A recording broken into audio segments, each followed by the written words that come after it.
ಓಂ ಗಂ ಗಣಪತಾಯೇ ನಮಃ. ಶ್ರೀ ಗುರುದೇವ ರುದ್ರಾಯ ನಮಃ. ಎಲ್ರಿಗೂ ನಮಸ್ಕಾರ ಸ್ನೇಹಿತರೆ, ನಾನು ನಿಮ್ಮ ಪ್ರಕಾಶ್. ಸ್ನೇಹಿತರೆ, ಇಂದು ನಾನು ನಿಮಗೆ ಒಂದು ವಿಶಿಷ್ಟಕರವಾದಂಥ ವಶೀಕರಣ ಮಂತ್ರ ತಗೊಂಡು ಬಂದಿದ್ದೀನಿ. ಯಾರನ್ನ ನೀವು ತುಂಬ ಇಷ್ಟಪಡ್ತಾ ಇರ್ತೀರೋ, ಯಾರ ಪ್ರೀತಿಗೋಸ್ಕರ ಚಡಪಡಿಸ್ತಾ ಇರ್ತೀರೋ ಅಂತಹವರಿಗೋಸ್ಕರ, ಅಥವಾ ಯಾರು ನಿಮ್ಮ ಜೊತೆ ಇರ್ತೀನಿ ಅಂತ ಹೇಳಿ ನಿಮ್ಮನ್ನು ನಂಬಿಸಿ ಅರ್ಧದಲ್ಲೇ ಕೈಯನ್ನು ಬಿಟ್ಟು ಹೋಗಿದ್ರೆ, ಮಧ್ಯ ದಾರಿಯಲ್ಲೇ ನಿಮ್ಮನ್ನು ತೊರೆದು ಹೋಗಿದ್ರೆ, ನೀವು ಅವರಿಗೆ ಫೋನ್ ಮಾಡಿದರೆ ಇರಿಟೇಟ್ ಅಂತ ಅಂದ್ಕೊಂಡು ಬ್ಲ್ಯಾಕ್ ಲಿಸ್ಟ್ ಹಾಕಿಟ್ಟಿದ್ರೆ, ಅಥವಾ ಯಾವುದೇ ಫೋನ್ ರೆಸ್ಪಾನ್ಸ್ ಮಾಡ್ತಾ ಇಲ್ಲ ಅಂದರೆ, ಯಾವುದೇ ಮೆಸೇಜ್ ಮಾಡ್ತಾ ಇಲ್ಲ ಅಂದರೆ, ಇದು ಒಂದು ಚಿಕ್ಕ ಕ್ರಿಯೆ ಮಾಡಿ ಸ್ನೇಹಿತರೆ ಸಾಕು, ಹುಚ್ಚರಂತೆ ನಿಮ್ಮನ್ನ ಹುಡಿಕೊಂಡು ಓಡೋಡಿ ಬರ್ತಾರೆ. ಈ ಕ್ರಿಯೆನ ಯಾವತ್ತು ಮಾಡಬೇಕು, ಹೇಗೆ ಮಾಡಬೇಕು ನಾನು ತಿಳಿಸ್ಕೊಡ್ತೀನಿ. ಅದಕ್ಕೂ ಮುಂಚೆ ನನ್ನ ಚಾನಲನ್ನು ಸಬ್ಸ್ಕ್ರೈಬ್ ಮಾಡಿಲ್ಲ ಅಂದರೆ ಸಬ್ಸ್ಕ್ರೈಬ್ ಮಾಡಿ, ಲೈಕ್ ಮಾಡಿ, ಶೇರ್ ಮಾಡಿ, ಹಾಗೆ ಬೆಲ್ ಐಕಾನ್ ಬಟನ್ ಪ್ರೆಸ್ ಮಾಡೋದನ್ನ ಮರಿಬೇಡಿ. ಏಕೆ ಅಂದರೆ ಮುಂದೆ ನಾನು ಏನು ವಿಡಿಯೋಸ್ ಬಿಡ್ತೀನೋ ಅದು ಎಲ್ಲರಿಗಿಂತ ಮುಂಚೆ ನಿಮಗೆ ಬಂದು ಸೇರುತ್ತೆ. ಸ್ನೇಹಿತರೆ, ಮೊದಲನೆಯದಾಗಿ ಈ ಕ್ರಿಯೆಯನ್ನ ಶುಕ್ರವಾರದ ದಿನ ಮಾಡಬೇಕಾಗುತ್ತೆ. ಏನು ಮಾಡಬೇಕು ಶುಕ್ರವಾರದ ದಿನ? ಬೆಳಿಗ್ಗೆನೆ ಎದ್ದು ಸ್ನಾನ ಎಲ್ಲ ಮಾಡಿ ಬಿಳಿ ಎಕ್ಕದ ಗಿಡನ ಹುಡಿಕೊಂಡು ಅದರಿಂದ 2 ಎಲೆಯನ್ನ ತೆಗೆದುಕೊಂಡು ಬನ್ನಿ.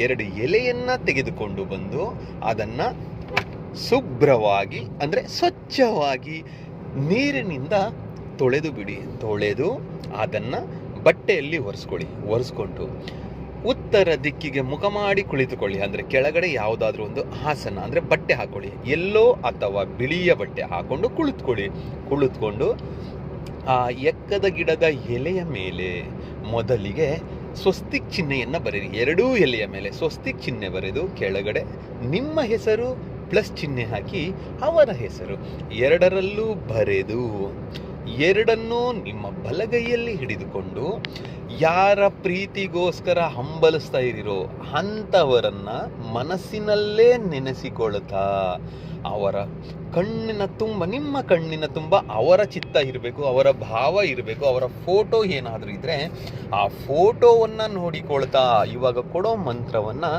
108 ಸಾರಿ ಪಠನೆ ಮಾಡಿ.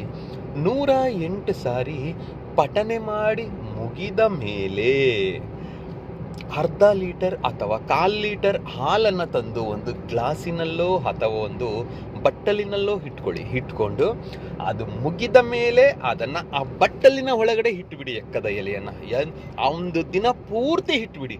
ನಿಮ್ಮ ದೇವರ ಕೋಣೆಯಲ್ಲೋ ಜಗಲಿ ಮೇಲೋ ಎಲ್ಲಾದರೂ ಸರಿ, ಅವತ್ತಿನ ದಿನ ಅಂದರೆ ಶುಕ್ರವಾರದ ದಿನ ಅದನ್ನು ದೇವರ ಬಟ್ಟಲಿನಲ್ಲಿ ಇಟ್ಬಿಡಿ. ಹಾಲಿನ ಬಟ್ಟಲಿನಲ್ಲಿ ಇಟ್ಬಿಡಿ. ಇಷ್ಟು ನೀವು ಮಾಡಿದರೆ ಸಾಕು. ಏನಾದರೂ ಅವರು ಸಪೋಸ್ ಗಂಡ ಹೆಂಡತಿ ಜಗಳ ಆಗಿ ಏನಾದರೂ ಗಂಡ ಮನೆ ಬಿಟ್ಟು ಹೋಗ್ಬಿಟ್ಟಿದ್ರೆ ಅಥವಾ ಹೆಂಡತಿ ಮನೆ ಬಿಟ್ಟು ಹೋಗ್ಬಿಟ್ಟಿದ್ರೆ ಓಡಿ ಬರ್ತಾರೆ. ಮತ್ತೆ ಮರುದಿನ ಅಂದರೆ ಶನಿವಾರದ ದಿನ ಆ ಹಾಲಿನ ಬಟ್ಟಲನ್ನು ಎಕ್ಕದ ಎಲೆಯ ಸಮೇತ ತೆಗೆದುಕೊಂಡು ಹೋಗಿ ಯಾವ ಎಕ್ಕದ ಗಿಡದಿಂದ ಆ ಎಲೆಯನ್ನ ಕಿತ್ಕೊಂಡು ಬಂದಿದ್ದೀರೋ ಆ ಎಕ್ಕದ ಗಿಡದ ಬುಡದಲ್ಲಿ ಸ್ವಲ್ಪ ಮಣ್ಣನ್ನು ತೋಡಿ ಆ ಹಾಲನ್ನು ಬಿಟ್ಟು ಆ ಎಲೆಗಳನ್ನು ಅದರಲ್ಲಿ ಹಾಕಿ ಮಣ್ಣನ್ನು ಮುಚ್ಚಿ ಹಿಂದೆ ತಿರುಗಿ ನೋಡಬೇಡಿ, ಬಂದ್ಬಿಡಿ. ಇಷ್ಟನ್ನ ನೀವು ಮಾಡಿದರೆ ಸಾಕು ಸ್ನೇಹಿತರೆ. ನಾನು ವಾದ ಮಾಡ್ತೀನಿ, ನಾನು ಚಾಲೆಂಜ್ ಮಾಡ್ತೀನಿ, ನಿಮ್ಮ ಯಾರ ಪ್ರೀತಿಗೋಸ್ಕರ ಇಷ್ಟೆಲ್ಲ ಸರ್ಕಸ್ ಮಾಡ್ತಾ ಇರ್ತೀರೋ ಅಂಥವರು ನಿಮ್ಮ ಬಲೆಗೆ ಬೀಳಲೇಬೇಕು. ನಿಮ್ಮನ್ನ ಹುಡಿಕೊಂಡು ಬರಬೇಕು ಅವರು. ಖಂಡಿತ ಈ ಕ್ರಿಯೆ ಆಗುತ್ತೆ, ಮಾಡಿ. ಇದಕ್ಕೆ ಮಂತ್ರ ಹೀಗಿದೆ: ಓಂ ನಮೋ ಕಟು ವಿಕಟ ಘೋರ ರೂಪಿಣಿ ಅಮುಖಿ ಮಂ ವಶಮಾನ್ಯ ಫಟ್ ಸ್ವಾಹ. ಮಂತ್ರ ಇನ್ನೊಮ್ಮೆ ಹೇಳ್ತೀನಿ ನೋಡಿ ಸ್ನೇಹಿತರೆ. ಓಂ ನಮೋ ಕಟು ವಿಕಟ ಘೋರ ರೂಪಿಣಿ ಅಮುಖಿ ಮಂ ವಶಮಾನ್ಯ ಫಟ್ ಸ್ವಾಹ. ಅಮುಖಿ ಅನ್ನೋ ಜಾಗದಲ್ಲಿ ಅವರ ಹೆಸರನ್ನ ಸೇರಿಸಿಕೊಳ್ತಾ ಈ ಕ್ರಿಯೆಯನ್ನ ಮಾಡಿ ಸ್ನೇಹಿತರೆ. ಅದು ಯಾಕಾಗಲ್ಲ ನಾನು ನೋಡ್ತೀನಿ.